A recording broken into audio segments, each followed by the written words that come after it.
Hi everyone, in this video I will show you how to recover Discord account with authentication.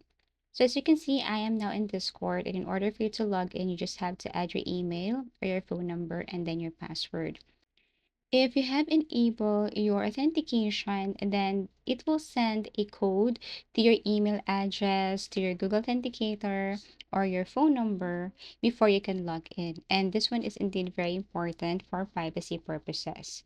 So as you can see, I'm going to open my email address, get the code there, or allow the device to have access to my Discord, and now I can open it.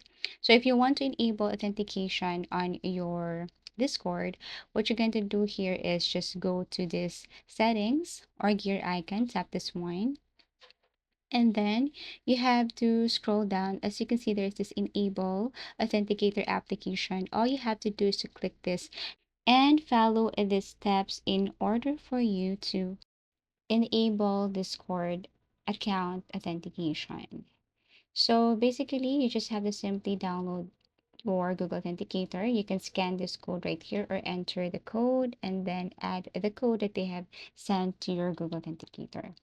Once you have enabled the authentication here on Discord, whenever you log into your Discord using other device or if you're using mobile and they ask to recover your Discord account, then they will send a code to your email address, to your Google Authenticator in order for you to recover your account. So that is the importance of adding or enabling the authentication here on your Discord.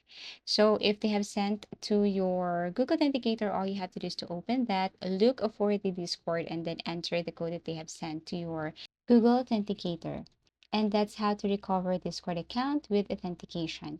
Thank you for watching and see you again in our next video tutorials.